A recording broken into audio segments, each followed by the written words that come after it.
18장 10절에서 22절까지 보겠습니다. 자, 야곱이 브엘사바에서 떠나 하란으로 향하여 가더니 한 곳에 이르러는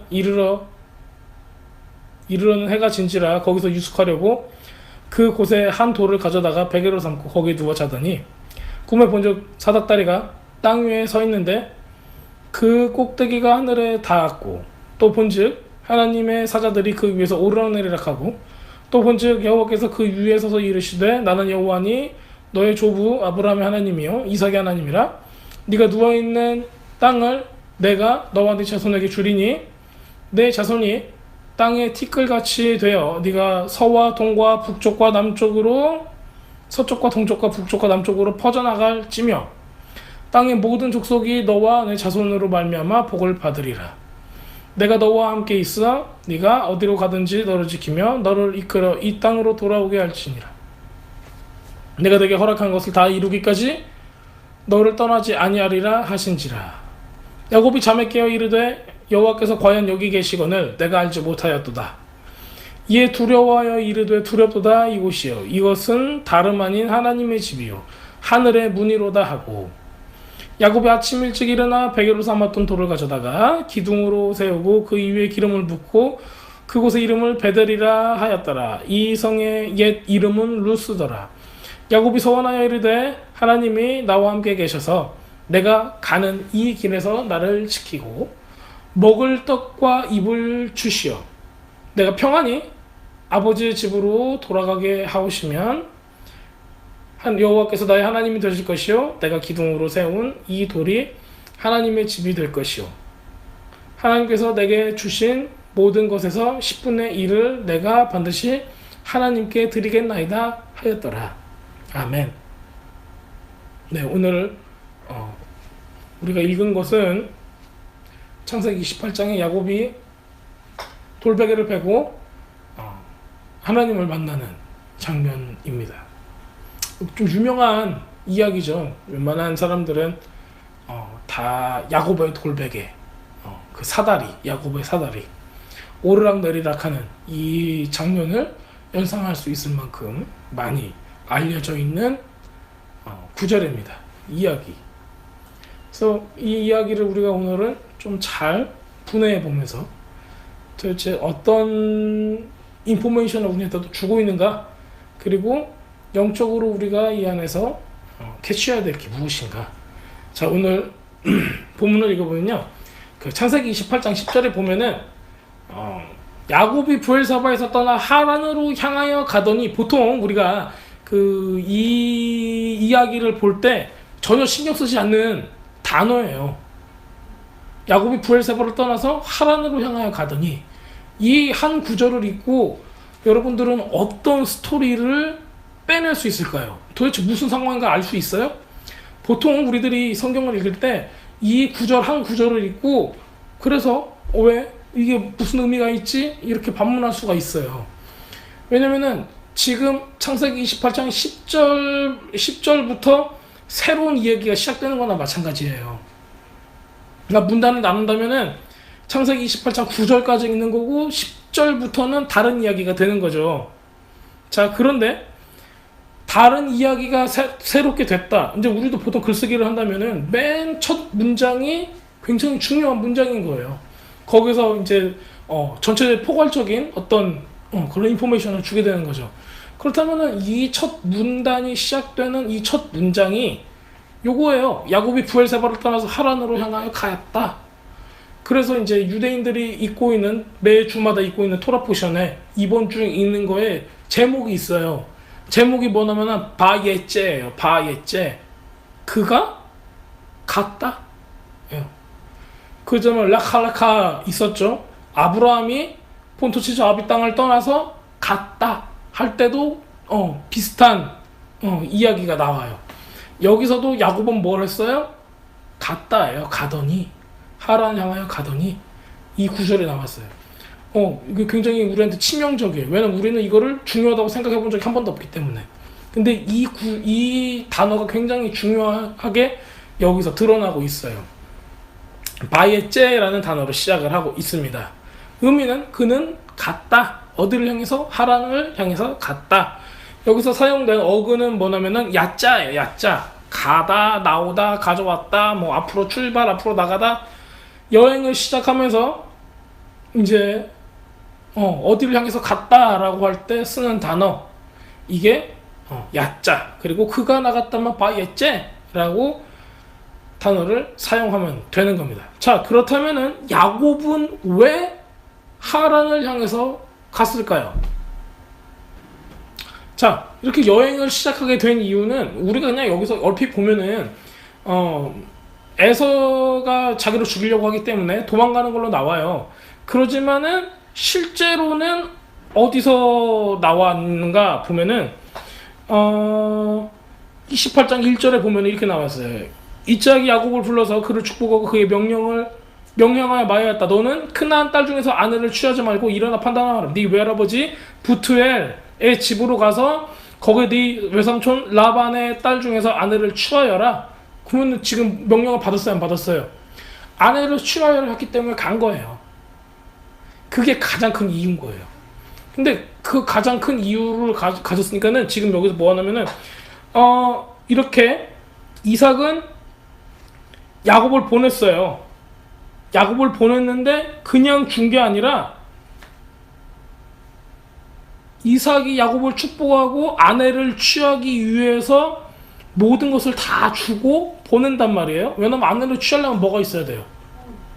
지참금이 있어야 하잖아요. 왜냐면은 그 아브라함의 종도 뭘 가지고 갔어요? 낙타했다가 10마리 낙타했다가 이렇게 많은 것을 보내서 선물을 가지고 갔잖아요.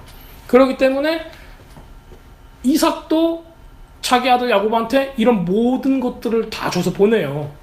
그런데 에서가 그걸 알고 어떻게 했어요? 쫓아가는 거죠. 에서가 쫓아가는 게 아니라 에서의 처자들이 쫓아가요. 실제로는. 근데 에서의 처자들이 야곱을 보고 죽이려고 하지만은 야곱이 이제 애원을 하죠. 살려달라고. 그러면서 뭘 줘요? 이삭 아빠한테 받았던 모든 것들을 다 줘요. 그리고 나서 목숨만 살려줘요. 근데 이제 그 다른 책들을 보면은 미드라시나 어떤 다른 그 유대인들의 책들을 보면은 목전에 은혜를 입어 긍휼하게 여겼더라. 그래서 하나님께서 그 마음을 그렇게 변화시켜 줘요. 그래서 그 위기를 모면하게 합니다. 자, 그리고 갔던 것이 바로 결혼을 위해서 간 거예요. 그래서 돈 빌털터리가 된 상태에서 지금 가게 되는 거죠. 그렇다면 다 모든 걸 빼앗긴 상태에서 야곱의 마음은 어땠을까요? 결혼하러 가야 되는데 지참금이 없는 거예요, 지금. 아내를 취하라 라는 미션을 가지고 지금 가고 있는데 아내를 취할 수 있는 지참금이 없어요. 아내를 취할 수 있어요, 없어요? 없다는 거예요, 지금 상황이. 그런 상황에 지금 놓여 있는 거예요. 자, 결국에는 에서가 날 죽이려고 하기 때문에 도망간 게 아니라 뚜렷한 목적이 있었다는 거예요. 중간에 에서의 그 큰아들이 와서 자기를 죽이려고 할 때서야 내가 지금 나쁜 상황에 처해 있구나를 알게 돼요. 자, 그래서 결국에는 아버지 집에서 나온 이유는 신부를 찾으러 갔다. 어디에서 나왔어요, 지금? 여기 10절에 어떻게 나와 있죠? 브엘세바를 떠나서 어디로 가고 있어요? 하란으로 가고 있어요. 이게 우리가 지금 이거를 잘 봐야 돼요. 브엘세바는 어떤 곳이었어요?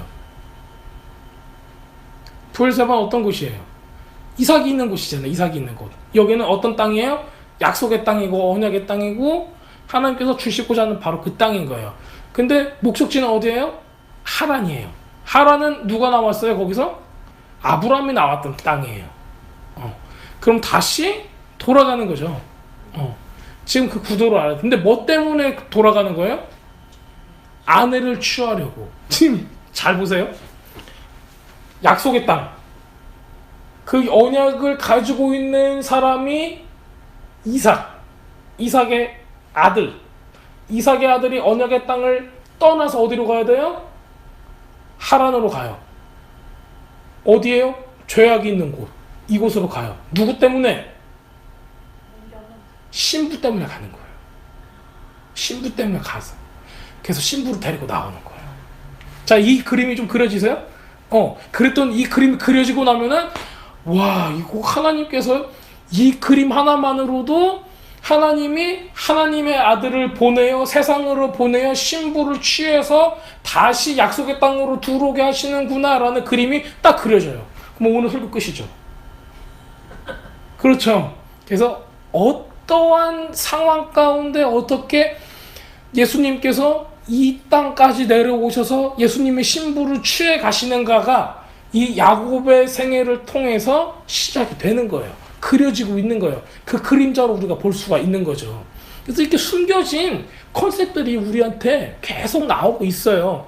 그래서 어떨 때는 우리가 그 요한복음, 우리가 이번 주에 읽었던 요한복음 1장 51절에 나다니엘이 그 예수님을 만나잖아요. 그래서 예수님께서 이렇게 얘기했을 때 그 인자가 오르락내리락 가는 거를 너희가 볼 것이다라고 얘기했던 거가 지금 여기에 야곱의 사다리하고 연관이 되는 거예요.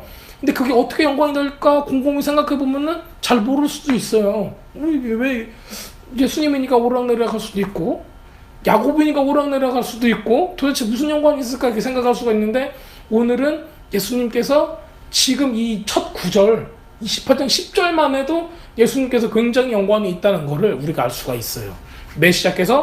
메시아이신 예수님께서 어떤 연관이 있는가 이거를 계속 볼 겁니다. 그래서 부엘셰바에서 하단으로 갔다. 약속의 땅, 언약의 땅에서 다시 세상으로 갔다. 누구를 위해서? 신부를 다시 되찾기 위해서. 신부를 찾기 위해서. 자, 부엘셰바 때 지난번에 어저께도 얘기했죠. 베에르 하면은 뭐라고 했어요? 우물. 그렇죠. 쉐바는 7. 그래서 7개의 우물. 또 쉐바는 또 어떤 걸로도 어근을 삼을 수 있냐면은 7 말고도 맹세, 언약으로 삼을 수 있어요. 그래서 언약의 우물이라는 뜻을 갖기도 해요. 7개의 우물이라는 뜻도 갖기도 하고요. 이 두 가지 다 가지고 있어요. 7이라는 것은 또 뭐하고 연관이 되어 있겠어요? 안식이라고도 연관이 되어 있어요. 안식일은 뭐예요? 완전하니까는 샬롬하고도 연관되어 있고 결국에는 이 7이라는 숫자는 우리를 어떻게 구하겠다? 완전하게 구원하시겠다. 하나님 나라를 대표하는 숫자가 7이라는 숫자인 거죠. 그래서 우물은 몇 개 필요한 거예요? 7개가 필요한 거죠. 7개를 파헤치고 완전하게 우리가 구원, 하나님 나라 가운데 참여할 수 있는 그리고 그것이 언약의 우물이 된다면은 바로 그 하나님 나라가 우리한테 주어진 하나님의 언약, 하나님의 변함없는 약속이다. 이거를 우리가 알게 된다는 것입니다.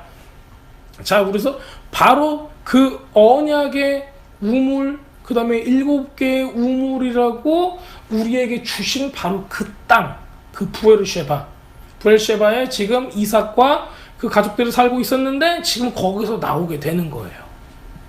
자, 부엘셰바는 어떤 곳인가? 첫 번째, 아브라함이 여기서 하나님의 이름을 부르면서 올람, 하나님 엘로힘 올람 하면서 이제 영원하신 하나님의 이름을 불렀다.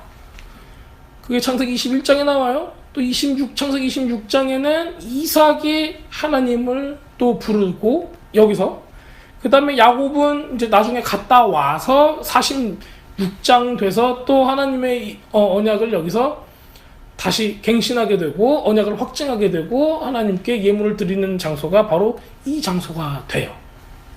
자, 그렇게 부엘셰바는 이렇게 언약과 완전한 하나님의 구원의 그 표시를 그런 걸 나타내고 있습니다. 자, 여기서 야곱이 언약을 받는 야곱의 조상 아브라함과 이삭이 언약을 받았던 하나님과 언약을 체결했던 바로 이 장소에서 나온다는 걸 우리가 알 수가 있어요. 그 다음에 어디로 가죠? 지금 하란으로 떠나고 있어요. 하란. 하란은 무슨 뜻일까? 하란은 무슨 뜻이냐면은 산악인? 그러니까 산에 사는 어떤 사람들, 산 사람들 뭐 이런 걸 좀 뜻해요. 그리고 크로스로드 이런 거가 교차로 좀 사람들이 많은 이런 그런 곳을 뜻합니다. 자, 아브라함도 바로 이 하란 땅에서 나오죠. 왜냐면 자기 아버지 데라하고 하란 땅에서 우거하다가 나오기 때문에. 그래서 처음에 갈대 우르에서 나와서 하란 땅에 거하고 거기서 다시 이렇게 나옵니다. 그래서 자기 아버지는 거기서 죽을 때까지 거기서 살아요. 근데 아브라함은 이제 다시 나오죠. 그래서 나와서 어디까지 가요? 브에르시바까지 오는 거예요. 거기서 아브라함이 우물을 파기 때문에. 그리고 그곳을 하나님께서 주시겠다고 약속을 하신 바로 그 땅에 드는 겁니다. 그래서 아브라함의 형제 이름은 여기서 나호르라는 사람이 아브라함의 형제가 돼요. 아브라함은 형제가 아브라함 포함해서 3명이 있어요. 한 명은 먼저 죽어요. 아브라함 대신해서 먼저 죽게 돼요. 그리고 나머지 한 사람이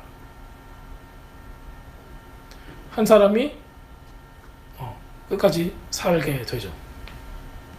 자, 그래서 나호르에서 라반, 그 다음에 리브가 이렇게 그 자손들이 나오기 시작을 해요.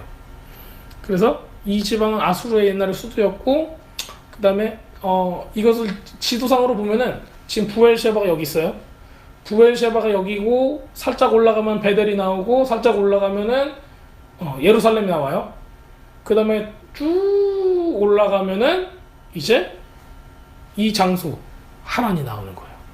그 여기 유브라테스 강이 있고 거기로 더 올라가야지, 그 강을 건너야지 그 장소 하란이 나와요. 굉장히 위에요. 그래서 이제 바로 옆 동네가 아니다.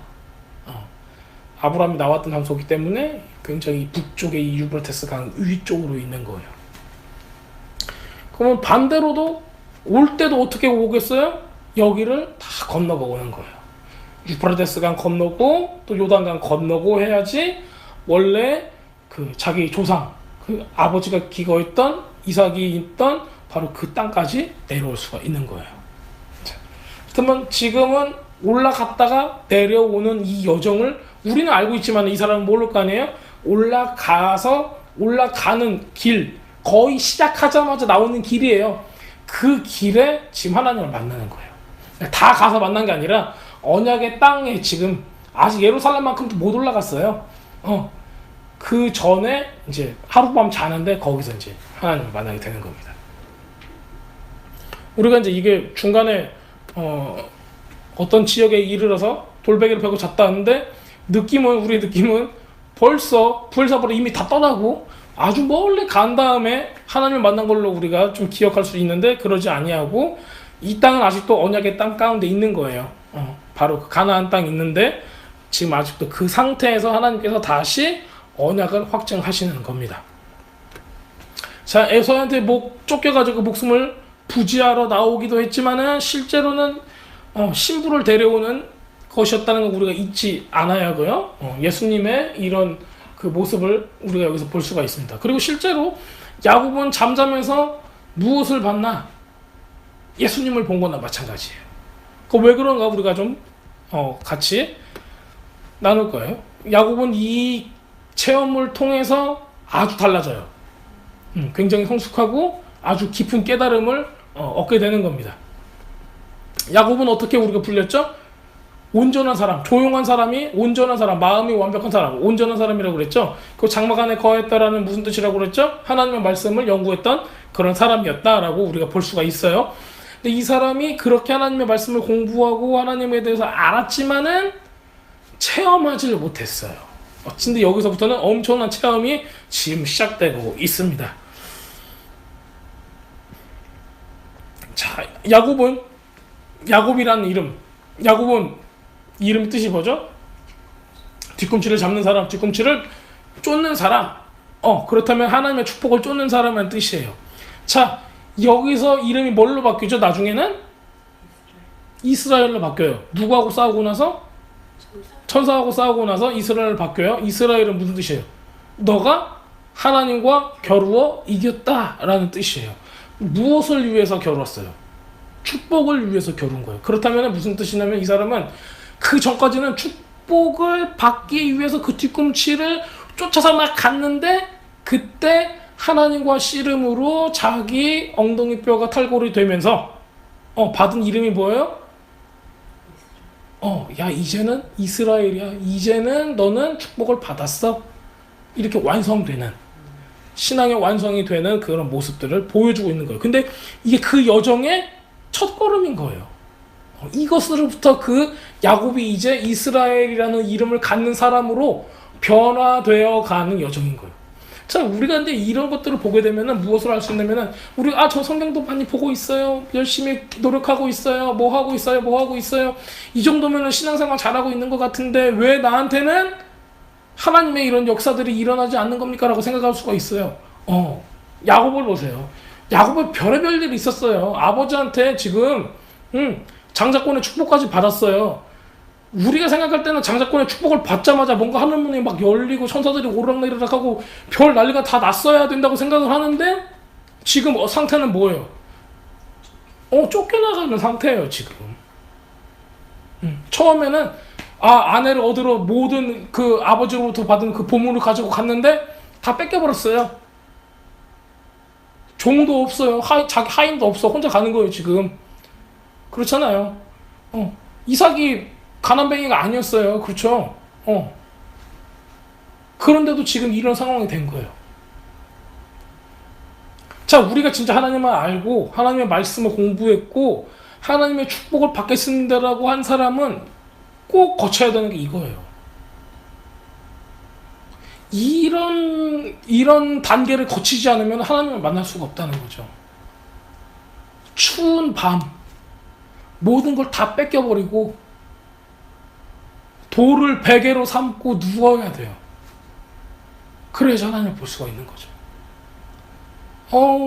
내가 뭐 했더니 굉장히 나는 내 삶은 승승장구하였다, 이런 사람은 하나님을 만날 수 있는 기회가 있을까요? 대개는 없어요. 근데 우리는 이런 야곱의 삶을 통해서도 알 수 있듯이 이런 어려운 시간들을 통해서 하나님을 만나게 되는 거예요. 하나님께서는 이 어려운 시간을 안배하셨어요.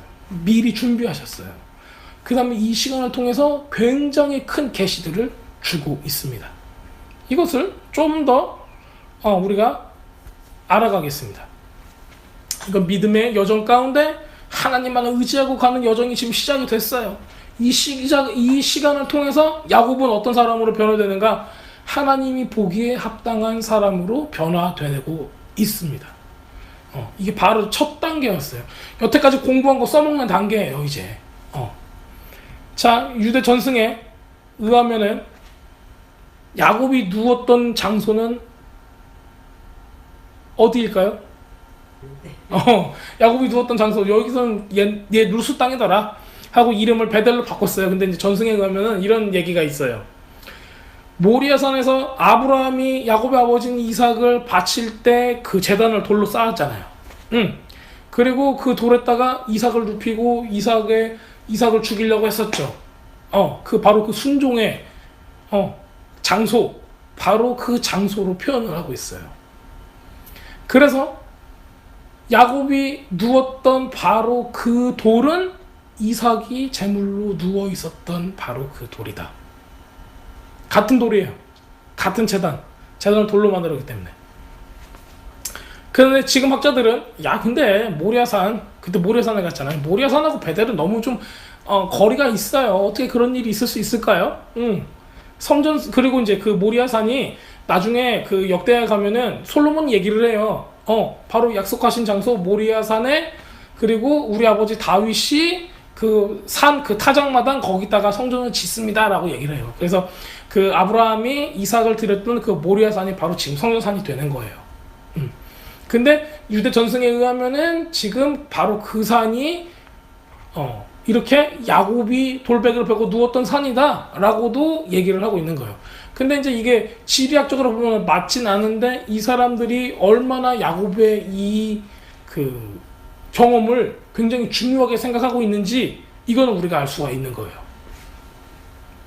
자, 여기서 야곱이 누웠다라는 거는 이스라엘 사람들이 생각하기로는 이삭이 하나님 앞에 제물로 누워졌던 거하고 동일하게 생각하고 있다는 거예요. 이것을 통해서 보면 모든 걸 다 뺏기고 죽은 자와 같이 돼서 하나님 앞에 누워 있었던 거, 이것으로 지금 보고 있는 것입니다.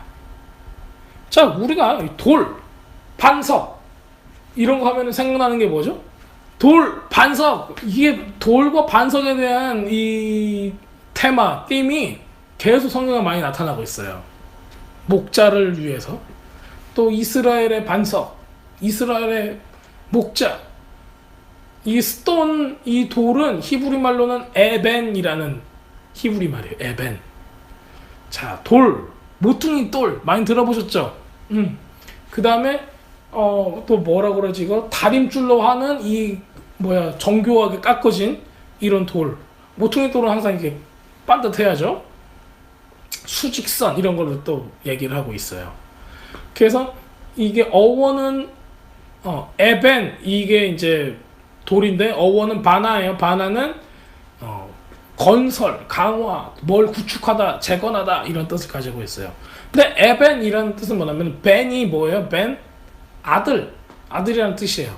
에는 알레프거든요. 알레프는 뭘 뜻하냐면 하나님을 뜻해요.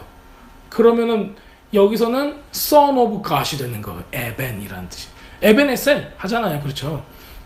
son of God이 되는 거예요. 그래서 하나님의 아들로 돌이 반석이 해석이 돼요. 재밌죠? 그래서 야곱이 하늘문이 열릴 때 누구 위에 있었다는 거예요? 에벤, 하나님의 아들 위에 있어야지 하늘문이 열리는 것을 경험할 수 있다.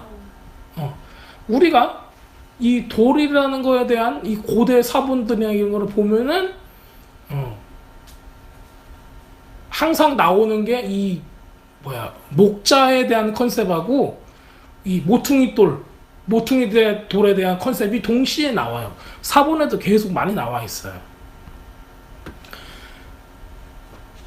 꿈에서 야곱은 이렇게 사다리를 딱 보는 거죠. 근데 사다리가 그냥 우리는 이렇게 사다리가 이렇게 큰 장대가 있어서 이렇게 딱딱딱딱 있잖아요. 근데 그 실제로 히브리어 단어에서 표현하고 있는 사다리의 모습은 꼭 탑이 이렇게 뺑글뺑글 돌아가는 나선형처럼 생겨있는 그런 사다리를 의미한대요.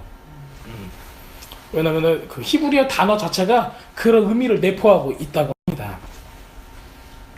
자, 그리고 하나님의 사자, 메신저예요. 메신저가 계속 오르락내리락 하는 걸 보게 되는 거예요. 아주 굉장한 것을 목격을 하는 거죠. 요한복음 1장 51절에 보면은 이런 말씀이 있어요. 또 이르시되 진실로 진실로 너에게 이르노니 하늘이 열리고 하나님의 사자들이 인자 위에 오르락내리락 하는 것을 보리라 하시니라. 이거 언제 한 얘기예요? 응? 나다나엘의 한 얘기예요. 제가 이거를 한번 볼까요? 요한복음 1장 51절인데 어떻게 된 일이냐면은 이것을 한번 읽어볼게요. 처음에는 안드레가 시몬을 예수님께로 데려가요. 그리고 예수님께서 요한의 아들 시몬 너는 이제 게바 베드로다 이렇게 말씀하세요. 그리고 이 사람들이 필립이 나다니엘이에요. 발견하고 그에게 말하였다. 우리가 메시아를 발견했습니다. 만났습니다. 그랬더니 그 사람은 나사렛 출신입니다. 그랬더니 나사렛에서 무슨 선한 것이 나올 수 있습니까? 라고 얘기를 해요. 그런데 예수님께서 느타네엘이거든요. 히브리 말로 하면 느타네엘이 자기한테 오는 거를 보고 보라 진실로 진실로 거짓이 없는 이스라엘의 사람이다 이렇게 얘기를 해요. 그랬더니 어떻게 절을 하십니까? 하면서 예수님 앞에 엎드려지죠. 내가 너를 무화과 나무 밑에 있는 걸 보았다 라고 얘기를 해요. 그래서 이제 그거를 확증을 받는 거예요. 이 사람은. 그랬더니 예수님께서 51절에 얘기를 하는 거예요. 그러니까 예수님께서는 이 말씀을 왜 하시냐면은 스스로가 메시아이심을 증거하기 위해서 하시는 거예요. 그렇다면은 히브리 사람들한테 이 사다리는 굉장한 의미가 있었다는 거예요. 생각을 해보세요. 우리한테 오셔가지고 예수님께서 우리한테 오셔가지고 야 인자가 하늘이 열리고 하나님의 사자들이 인자 위에 오르락내리락 한 것을 볼 거야 라고 얘기를 했으면은 우리한테는 그렇게 감흥이 있을까요 없을까요? 저것이 무슨 말이지? 이렇게 할 수도 있어요. 그런데 히브리 사람들한테는 히브리 사람들의 조상인 아브라함과 이삭과 야곱의 이런 사건들은 굉장히 의미가 있다고 생각하거든요. 그렇다면은 여기서 야곱이 경험한 이 사다리가 있고 오르락내리락하는 천사들을 봤던 이거는 굉장히 큰 의미를 그 사람한테 주고 있다는 거예요. 근데 예수님께서 그거를 끄집어내서 사용해서 내가 바로 이런 사람이라고 얘기했다는 거는 굉장히 크게 어필하는 거예요. 얘기를 하고 있는 거예요. 내가 누구라는 거를. 자, 그것이 메시아가 스스로 하나님 나라에 하나님의 사자들이 오르락내리락 할 수 있는 중간에 어떤 역할을 한다는 거예요? 사다리 역할을 한다. 이거를 보여주고 있는 거예요. 자, 야곱이 여기서 보면은 또 어떻게 나오냐면은 야곱이 천사만 본 게 아니에요. 그렇죠? 야곱이 천사만 본 게 아니죠. 13절에 보면 여호와께서 그 위에 서서 이르시되 그러죠. 하나님도 봤어요. 그렇죠? 이거 재밌는 게 꿈이라는 단어가 처음 나와요. 꿈이라는 단어. 왜냐면 12절에 보면 꿈에 본즉 사다리가 이렇게 나와 있죠. 땅 위에 서 있는데 그 꼭대기가 하늘에 닿았고, 이걸 생각해 보면 어떤 거냐면은 사다리가 땅에서부터 올라가는 게 아니라 하늘에서 내려온 거예요. 하늘에서 내려와서 땅까지 닿았다는 거죠. 거기를 통해서 하나님의 천사들이 오르락내리락하고 또 본즉 여호와께서 그 위에 서서 이르시되 나는 누구라고 말씀하시는 거예요. 여기서 꿈에서 봤다, 꿈을 꿨다도 처음 나오는 거예요. 여기서 이 이후에 이제 꿈을 통해서 하나님께서 많은 계시들을 주죠. 요셉이나 다른 사람들한테도 그렇고. 그리고 이 사다리 위에서 하나님께서 스스로 나는 누구다라고 얘기를 하는 거예요. 나는 아브라함의 하나님, 이삭의 하나님, 그 다음에 너하고 이 약속을 계속 이어나갈 하나님이다. 자, 하나님께서 원하는 시간, 그 시간에 여기에 도착한 야곱한테 하나님께서는 다시 언약을 맺는 거예요. 만약에 야곱이 부자였고 정말 잘 나가는 때였고 낙타 10마리에 지난번에 아브라함의 종처럼 많은 재산에 있는 상태여서 야, 나는 아브라함과 이삭의 하나님이야. 그러한 너의 하나님이 될 거고 너로 하여금 신부를 만나게 할 거야 라고 얘기를 했으면은 하하하 했을 거예요. 그렇죠? 근데 지금 상황은 뭐예요? 다 뺏기고 죽은 사람처럼 돼버린 상태인 거예요. 그 랍비들은 어떻게 얘기하냐면은 돈이 없으면 죽은 사람과 같다라고 얘기를 해요. 우리 많이 느끼죠? 인정할 수 있죠? 돈 없을 때 어떤 사람 같아요? 나는 그냥 죽은 사람 같아요. 이렇게 힘도 하나도 없이 그렇게 사는 거죠. 자, 그런데 이때 누가 오시는 거예요? 하나님께서 사닥다리를 내리시는 거죠.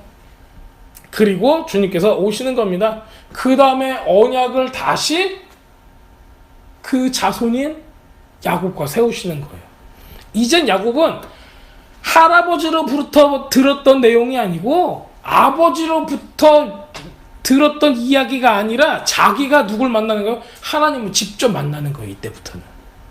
그래서 하나님이 내가 장자의 축복, 하나님의 축복을 받았기 때문에 하나님과 이제는 내가 같이 얘기할 수 있고 하나님의 계획을 받을 수 있고 하나님께서 나를 통해서 이루실 이 모든 것들을 알 수가 있다. 얼마나 이제부터는 믿음의 사람이 돼가는 거죠. 자, 본문에서 우리가 볼 수 있는 거는 하나님의 시간 가운데 우리가 그 순종의 길, 믿음의 길을 지키고 있을 때 하나님께서 우리와 함께 하신다. 이걸 우리가 알 수 있는 겁니다. 그래서 아브라함하고 약속했고 이삭하고 약속했던 것이 누구를 통해서 계속 성취가 돼요? 바로 야곱을 통해서 성취가 되는 겁니다. 보세요. 그 아브라함 때 자식이 몇 명 있었어요? 한 명이에요. 더 있었긴 하지만 하나님의 언약을 이룰 수 있는 사람은 딱 한 명이라는 거죠. 자, 이삭도 자식이 몇 명 있었어요? 둘이었지만은 언약을 이룰 자식은 몇 명? 한 명이었어요. 그런데 우리가 생각할 때는 야곱도 다 자식들이 다 잘못하고 한 명만 잘 되면 될 것 같죠. 근데 그렇지 않고 야곱한테는 몇 명이 있었어요, 아들이? 12씩 파는 게 12이라고 생각하지만 12씩 파는 게 12이라고 생각하지만 디나까지 합치면은 13명이 돼요. 자, 이렇게 12명의 아들이 있었어요. 그 12명의 아들이 거기서 누구든지 탈락하는 게 아니라 하나님 나라의 각 지파로서의 큰 역할을 감당을 하게 되는 겁니다. 이렇게 하나님께서는 야곱을 통해서 굉장한 일을 펼치시길 시작을 합니다. 바로 그의 첫 단계가 바로 이 사건이에요. 하나님께서는 말씀하시죠. 그 언약에 대해서 내가 어떻게 할 것이다. 그거에 대해서 말씀하시는 거예요. 그리고 그것을 꼭 이루시겠다라고 얘기를 하는 겁니다. 그렇다면 우리가 두려워할 필요가 없게 되는 거죠. 자, 뭐라고 말씀하시는가? 우리가 한번 볼게요. 나는 너희 조부 아브라함의 하나님이고 이삭의 하나님이라 네가 누워있는 땅을 내가 너와 너의 자손에게 주리니. 어디에 누워있었어요? 예루살렘 밑이에요. 확 멀리 간 게 아니에요. 베델이라고 이제 불렀죠? 그 땅에 있었어요. 근데 뭐라고 말씀하시는가 볼게요. 네 자손이 땅에 티끌같이 되어 엄청 많아진다는 거죠. 서쪽, 동쪽, 북쪽, 남쪽 사방으로 퍼져나갈 것이고 땅의 모든 족속이 너와 너의 자손으로 말미암아 복을 받으리라 그랬어요. 누가? 땅의 모든 족속이. 자, 요거가 좀 문제가 될 수 있어요. 보통 사람들은 어떻게 생각해요? 이스라엘 민족이면 이스라엘 민족만 복 받으면 되잖아요. 그렇죠? 그런데 누가 복 받는데요? 땅의 모든 민족이 복을 받는데요. 이건 굉장히 큰 의미를 가지고 있어요. 왜냐면은 이게 보통 나라였으면은 자기 하나님은 자기 나라에만 축복을 해주면 돼요. 근데 여기 보면은 동서남북으로 네 자손이 퍼져나갈지며 땅의 모든 족속이 너와 네 자손으로 말미암아 복을 받으리라 해보셨어요. 이제 우리가 이거에 대한 결과를 알기 때문에 이게 굉장히 큰 일이라는 걸 알고 있거든요. 서쪽과 동쪽과 북쪽과 남쪽 전 세계로 퍼져나간다는 건 뭐냐면은 결국에는 이스라엘이 나라를 잃어버리고 온 세계로 퍼져나가게 된 거를 뜻해요. 그리고 이스라엘 사람들의 불순종과 패역함으로 인해서 복음이 이스라엘 안에서만 있지 아니하고 온 세계로, 온 열방으로 퍼져나가게 되는 걸 또 뜻하는 거죠. 이 하나님의 계획이 여기서도 나타나기 시작을 하는 거예요. 자, 내가 너와 함께 있어 네가 어디로 가든 너를 지키고 너를 이끌어 이 땅으로 돌아오게 할지라. 이건 좀 개인적인 거네. 여기서는 결국엔 네가 다시 돌아올 거야. 내가 너한테 허락한 것을 다 이루기까지 너를 떠나지 아니하리라. 너는 너의 소명을 다 이루게 할 거야. 이렇게 얘기를 하신 거예요. 그래서 하나님께서 이삭하고 야곱하고 맺으신 언약을 보면은 이 마지막까지 하나님의 계획을 반영하고 있다. 이걸 우리가 볼 수가 있습니다. 그냥 단지 만약에 이게 다른 나라의 신이었으면은 내가 나의 백성들을 위해서 나의 백성들만을 위해서 축복을 할 것이다 라고 얘기를 할 건데 하나님께서는 그러지 않으셨어요. 처음부터 온 민족과 열방에 영향을 미칠 축복을 받을 그 결과까지 생각을 하고 계셨던 겁니다. 야곱은 그 장소가 얼마나 중요한 곳인지 알지 못했어요. 근데 꿈에 깨서 이게 얼마나 대단한 건가 이거를 깨닫게 되죠. 하늘문이 열린 곳이라고 얘기를 해요.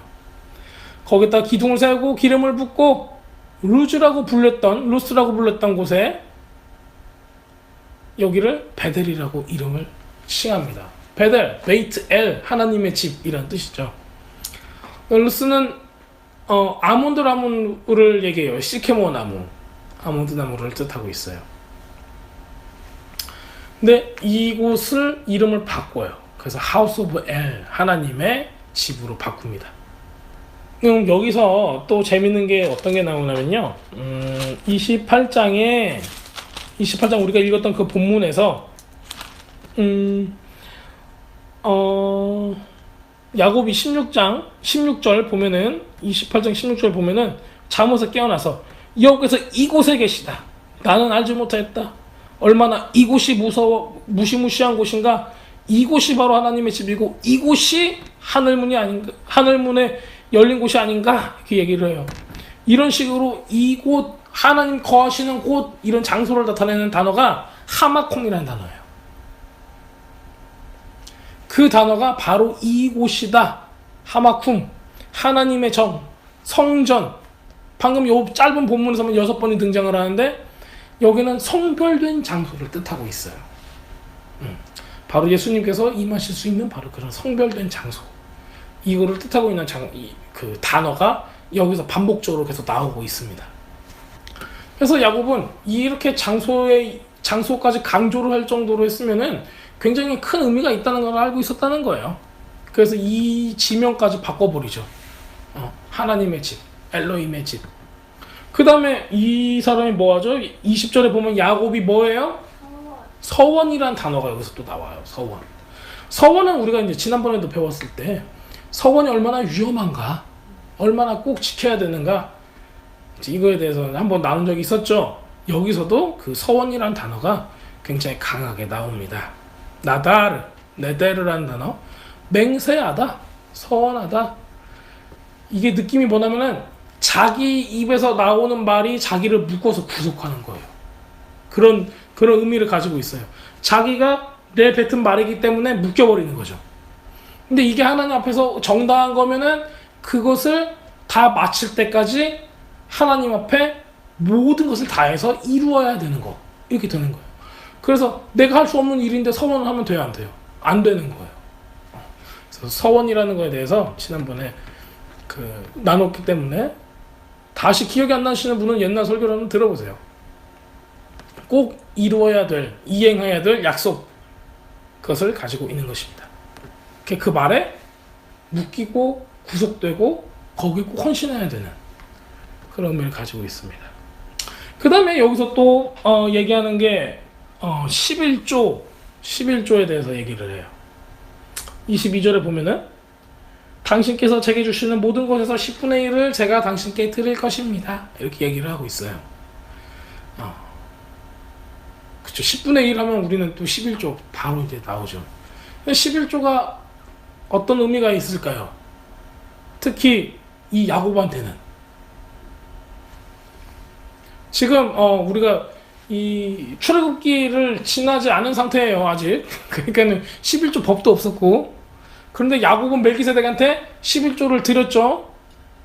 아브라함은 멜기세덱한테 11조를 드렸죠. 그런데 야곱이 지금 11조에 대한 얘기를 또 해요. 하나님 앞에 이거를. 근데 이걸 뭘로 해요? 서원으로 지금 하는 거죠. 맹세하는 거죠. 그렇다면 야곱의 후손들은 어떻게 해야 돼요? 하나님 앞에 지켜야 되는 거예요. 바인딩 된 거예요, 이게. 그렇다면은 11조를 드린다는 것은 뭘 뜻하죠? 세금이라고 그랬죠. 왕에 대한 세금. 하나님을 왕으로 인정하겠습니다. 나와 나의 자손들은 하나님을 나의 왕으로 인정하겠습니다. 라는 뜻입니다. 여기서는 뭐 율법으로 제정된 게 아니에요. 하지만 이 방법은 하나님께로 온 방법이에요. 이런 믿음이 나와 내 자손에게 계속 있을 것입니다. 그렇다면은 11조를 드리는 사람은 야곱의 후손인 거예요. 하나님께 11조를 한다는 사람은. 야곱의 믿음을 그대로 가지고 하나님께 간다. 이거를 볼 수가 있습니다. 아무나 11조를 드리는 게 아니죠. 요즘 사람들은 11조를 투자로 여기는 사람도 있어요. 하나님께 11조를 하면 30배, 60배, 100배 격신을 맺게 한다. 그런 설교는 하면 안 되는 거예요. 하나님을 11조를 드림으로써 하나님의 왕권, 하나님의 다스림을 내가 인정한다. 내 삶에 하나님의 다스림이 가득 차기를 원한다라는 거예요. 하나님이 내가 하나님께 11조를 바침으로써 나한테 30배, 60배, 100배 결실을 맺어줘야 한다라는 계약이 아닌 거예요. 절대로 그렇게 생각하시면 안 됩니다. 자, 이제는 제가 좀 정리를 하겠습니다. 정리를 할게요. 정리를 하면서 말씀을 마치려고 합니다. 자, 도라 포션 지금 이 처음부터 시작해서 이게 몇 번째 얘기냐면은 몇 번째 지금 읽는 거냐면은 7번째. 7번째라면은 굉장히 큰 의미가 있죠. 근데 7번째가 어디로 나왔어요? 부엘쉐바 7개 우물에서 지금 떠나서 하란 땅으로 가고 있는 거예요. 바이에째 내가 하란 땅을 향해서 갑니다. 그가 간다. 7번째 말씀이에요. 자, 이 이후에 야곱은 누굴 만나요? 가서 라반을 만나기 전에 누굴 만나요? 맨 처음에 만난 사람 누구예요? 라헬부터 만나요. 라헬부터. 그쵸, 라헬부터 만나요. 라헬을 위해서 라헬하고 결혼하려고 몇 년을 봉사를 하죠? 근데 라헬을 위해서는 7년이에요. 그쵸? 결과적으로는 한 번 더 해서 또 14년이 됐지만, 그리고 그 이야기도 보면은 속였어요. 라반이 완전히 속였어요. 그래서 사기 결혼 당한 거죠. 근데 왜 그러면 7년 일 시켜보니까는 엄청나거든. 근데 7년을 수일로 여겼더라 그러죠. 라헬을 사랑했으므로 그 수일을 7년을 수일로 여겼으면은 7일로 여겼다는 거예요. 일주일처럼. 그래서 일주일은 안식일, 샤밧을 의미해요. 왜냐면 이게 킹덤 마인드로 보시면 그래요. 그래서 일주일은 또 뭐가 연결되냐면 결혼 페스티벌, 결혼 축제, 결혼 예식을 뜻해요. 이게 나중에 장막절에도 계속 7일 동안 이걸 하는 거죠. 셀레브레이션을. 그 다음에 8일째 쉐미넷제를 하는 거고요. 자, 결국에는 뭐냐면은 신부에 대한 것을 여기서 보여주고 있는 거예요. 그래서 야곱은 누구를 위해서 지금 가요? 신부를 찾기 위해서 간 거예요. 신부를 보고 어때요? 야곱의 마음이 어떻게 됐어요? 반해버렸어요. 뿅 가버렸어요. 그래서 이 사람하고 결혼하기 위해서 7년을 봉사를 하는 거예요. 7일처럼 여기면서. 그런데 이것을 또 사기를 치죠. 우리도 예수님께 사기치죠. 제 시집 갈게요 해놓고서 또 딴 데 가서 좀 쳐다보고 있잖아요. 사기치는 거예요. 그래서 예수님께서는 7년을 7일처럼 여기시면서 참는 거죠. 또 우리는 또 그런 예수님을 이용해요, 안 해요? 내 삶에 좀 축복을 주세요 하면서 그런 식으로 좀 나가는 거예요. 자, 이렇게 결혼해서 야곱은 졸지에 아내가 몇 명이 생기죠? 둘이 생기고 첩이 둘이에요. 그래서 총 넷이죠. 이 사람들을 통해서 누가 탄생해요? 12지파가 탄생을 하는 거예요. 부엘셰바는 7개의 우물을 뜻하고 있습니다. 이것은 무엇을 뜻하냐면은 굉장히 종말론적으로 볼 때 야곱하고 이스라엘의 그 포로 생활, 귀환, 그 다음에 종말 이런 것을 나타내고 있어요. 왜냐면은 이게 마지막 아주 메시아닉이라는 뜻 자체가 메시아가 행하실 마지막 때에 대한 그런 종말론적인 사상을 가지고 있기 때문에 그래요. 결국에는 예수님께서는 오셔서 메시아께서 오셔서 이 12지파 12아들을 낳고 돌아가는 거예요. 어디로 돌아가요? 부엘세바로 돌아가는 거죠. 그래서 야곱의 흩어진 지파들을 모으는 장면들도 여기서 나오는 거예요. 그래서 양떼에 남은 것들을 돌아오게 하는 장면, 이런 것들을 보여주고 있습니다. 아까도 말씀드렸듯이 꿈은 여기서 처음 등장을 해요. 그 다음에 이제 그 사다리의 뜻이 술람이에요. 술람이라는 단어예요. 사다리. 히브리 말로 술람. 여기는 어떤 상징이 있냐면은 어디서 어디를 연결했죠? 하늘하고 땅. 하늘하고 땅을 연결시켜주는 분은 누구예요? 예수님밖에 없는 거죠. 그래서 예수님이 야곱의 사다리로 나타나는 거예요. 스스로도 그렇게 계시를 하죠. 인자가 거기 있어서 천사들이 오르내리락 할 것이다. 예수님도 그렇게 하셨죠. 하늘에서 내려오셨고 또 올라가셨어요. 그쵸? 그랬더니 누가 왔다 갔다 했어요? 천사들이 왔다 갔다 했죠. 승천할 때도 천사들이 왔다 갔다 하면서 야 히브리인들아 왜 그렇게 보느냐, 이렇게 올라간 것처럼 또 내려오시리라 하시잖아요. 그쵸? 태어나실 때도 천사들이 와서 그 목자들에게 얘기하고 천사들이 또 찬양도 하고 그러죠. 근데 이 술람이라는 사다리라는 단어 있잖아요. 여기 딱 한 번 나와요. 구약에서. 더 많이 나올 수도 있을 것 같은데 딱 한 번 나와요. 그러니까 일부러 여기 뜬 거예요. 의도적으로 한 번이. 하나님의 사자들이 이렇게 나타나고. 그리고 또 재밌는 게 있어요.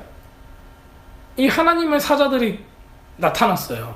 근데 언제 나타나면은 이렇게 야곱이 하란 땅을 향해서 나갈 때 지금 하나님의 천사가 나타났어요. 그렇죠? 사다리 나타나고 하나님 천사가 나타났어요. 또 언제 나와요? 하나님의 천사가 돌아올 때 마하나임 약복강 건너기 전에 나타나죠. 그렇죠? 그래서 하나님의 천사도 하나님의 군대가 와요. 그래서 그 군대가 미리 앞서가요. 왜냐면 에서가 400명을 데리고 죽이려고 오고 있거든요. 그래서 이 천사의 진이 가면서 에서를 무섭게 만드는 거예요. 그래서 에서의 마음이 녹아져서 야곱을 죽이지 못하게 되는 거죠. 실제로 눈에 보였기 때문에 에서의 마음이 녹아졌죠. 눈에 안 보였으면은 아무 그게 없었을 거예요. 그렇죠. 그 얘기는 우리가 좀 이따가 재밌게 또 나눌 수 있습니다. 자, 하나님은 야곱한테 스스로를 또 보여줬어요. 왜냐면 위에 계시면서 난 누구다라고 얘기했기 때문에. 그러면 야곱이 봤던 그거는 우리가 그냥 전래동화처럼 꼭 마치 뭐 호랑이가 쫓아와요 밧줄을 내려주세요 이 정도의 전래동화 내용이 아닌 거예요. 야곱은 그 사다리를 통해서 진짜 하나님 나라를 본 거고 하나님의 계획을 본 건 거예요. 그저 그냥 멋있네 천사가 날개가 몇 개나 이 정도로만 생각한 게 아닌 거죠. 자, 이렇게 스스로를 확증하시고 언약을 확증하셨습니다. 그 다음에 여기서 또 가장 중요하게 여기는 거는 열방을 구원하겠다는 하나님의 의지를 보여줬다는 거죠. 모든 민족을 향해서. 그래서 우리가 바로 이방이잖아요. 접붙임 받은 자들을 구원하시겠다라는 의지가 이미 아브라함 때부터 이삭 때부터 야곱 때부터 시작이 됐다는 거예요.